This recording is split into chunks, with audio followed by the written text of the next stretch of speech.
আমরা এককভাবে নির্বাচনের প্রস্তুতি নিচ্ছি এবং সেক্ষেত্রে আমরা 300 আসনই আমাদের লক্ষ্য। তবে যারা ফ্যাসিবাদ বিরোধী এবং গণতন্ত্র প্রতিষ্ঠার লড়াইয়ে অগ্রণী ভূমিকা পালন করেছেন, সেটা খালেদা জিয়ার কথা আমাদের নাসির উদ্দিন পাটোয়ারি বলেছেন। ওনাদের বিষয়ে আমরা ওনাদের সম্মানে হয়তো আমরা সেসব জায়গায় আমরা প্রার্থী দিব না, বাট এছাড়া আমাদের সর্বাধিক আসনে আমরা আমাদের প্রার্থী শাপলা কলির জন্য আমরা প্রার্থী দিব এবং বাংলাদেশের মানুষের কাছে আমরা সেই আহ্বান জানিয়েছি।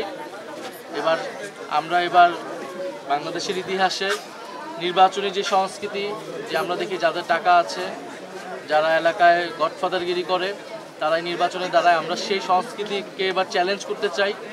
বরং এলাকার যে গ্রহণযোগ্য মানুষ, সাধারণ মানুষের পাশে যাকে পাওয়া যায়, একজন সাধারণ খেটে খাওয়া মানুষ থেকে শুরু করে এলাকার যারা শিক্ষক রয়েছেন, ইমাম রয়েছেন, গ্রহণযোগ্য সামাজিক নেতৃত্ব রয়েছেন, তাদেরকে আমরা জনপ্রতিনিধি হিসেবে সংসদে দেখতে চাই। তো আমরা সেই উদ্দেশ্যে কাজ করছি। আর সমঝোতা বা জোট বা এটা আমরা বলেছি, এটা অবশ্যই একটা রাজনৈতিক বা আদর্শিক জায়গা থেকে হতে পারে। যদি সেরকম কোনো সম্ভাবনা তৈরি হয়, যেমন জুলাই সনদের বিষয়টা আছে, জুলাই সনদে এই আমাদের যে সংস্কারের দাবিগুলো আছে, এই দাবিগুলোর সাথে যদি কোনো দল ঐক্যবদ্ধ বা সংহতি প্রকাশ করে, সেক্ষেত্রে আমরা জোটের বিষয়টা হয়তো বিবেচনা করব। বাট আমরা এখন পর্যন্ত এককভাবেই আগাচ্ছি। আমরা এই মাসের 15 তারিখের মধ্যে আমরা আমাদের প্রাথমিক একটা তারিখে আমরা প্রকাশ করব। গণ অভ্যুত্থানের পরে এতগুলো দিন তাকে অতিবাহিত করতে হয়েছে এবং গত 26শে অক্টোবর তিনি ইন্তেকাল করেন। আমরা গাজী সালাউদ্দিন ভাইয়ের এই মৃত্যুতে গভীরভাবে শোকাহত। এরকম হাজারো জুলাই গণ অভ্যুত্থানের যোদ্ধা, আহত যোদ্ধারা সারা বাংলাদেশের বিভিন্ন জায়গায় ছড়িয়ে ছিটিয়ে আছে। গণ অভ্যুত্থানের অংশগ্রহণকারী আহতদের যে সুচিকিৎসার দায়িত্ব এই অন্তর্বর্তী সরকারের ছিল, তারা তা সম্পূর্ণরূপে পালন করতে পারেনি বিধায় আমরা এখনো আমাদের লাশের সারি বাড়তেছে, মৃত্যুর সংখ্যা বাড়তেছে, আমাদের শহীদের সংখ্যা বাড়তেছে। আমরা গাজী সালাউদ্দিন ভাইয়ের এই মৃত্যুতে গভীরভাবে শোকাহত।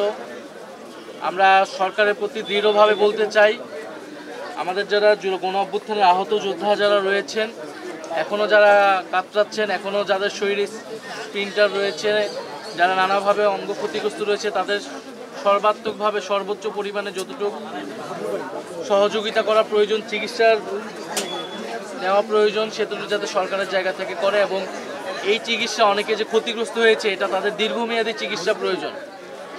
হয়তো সাময়িক একটা চিকিৎসা অনেকেই পেয়েছে, কিন্তু দীর্ঘমেয়াদী এই চিকিৎসাগুলো যদি অব্যাহত না থাকে, তাহলে এরকম ঘটনা কিন্তু ঘটতে থাকে। ফলে এখন আমরা নির্বাচনের ডামাডোলে যাতে আমাদের এই আহত ভাইদের কথা, আমাদের এই শহীদ পরিবারদের কথা ভুলে না যাই, না হলে আমাদের এই গাজী সালাউদ্দিন ভাইয়ের মতো এরকম অনেকেই কিন্তু মৃত্যুবরণ করতে থাকে। ফলে এই যে তাদের স্বাস্থ্য সুবিধার কথা যেটা বলা হয়েছে, এইটা নিয়েও নানা অভিযোগ আছে এবং পরবর্তী নির্বাচিত সরকার যেই আসুক না কেন, আমাদের এই চিকিৎসা যাতে অব্যাহত থাকে, সেই কমিটমেন্টটা যাতে সবার জায়গা থেকে থাকে। এবং গাজী সালাউদ্দিন ভাইয়ের পরিবারের পাশে আমরা আছি। আমরা কর্তৃপক্ষের কাছেও সরকারের কাছেও আহ্বান জানাবো, তাদের পরিবারের দায়িত্ব যাতে রাষ্ট্র নেয়। ওনার 2টি সন্তান রয়েছে, ওনার স্ত্রী অসুস্থ এবং গাজী সালাউদ্দিন ভাই ওনার একটা কথা আমরা শুনতে পেয়েছি যে উনি মারা যাবার কয়েকদিন আগে কোনো একটা রাজনৈতিক দলের নেতাকর্মীদের দ্বারা তিনি হেনস্থার শিকার হয়েছিলেন।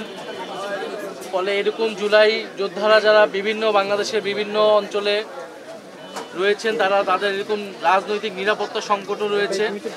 জাতীয় নাগরিক পার্টির জায়গা থেকে আমরা সবসময় তাদের সর্বাত্মকভাবে পাশে আছি। আমরা ফ্যাসিবাদকে বিতাড়িত করতে পেরেছিলাম এবং বাংলাদেশকে নতুনভাবে বিনির্মাণের স্বপ্ন দেখতে পাচ্ছি। ফলে তাদের প্রতি সেই সম্মান, তাদের প্রতি যাতে সেই সহমর্মিতা আমাদের এবং সেই শ্রদ্ধা আমাদের সবসময় থাকে।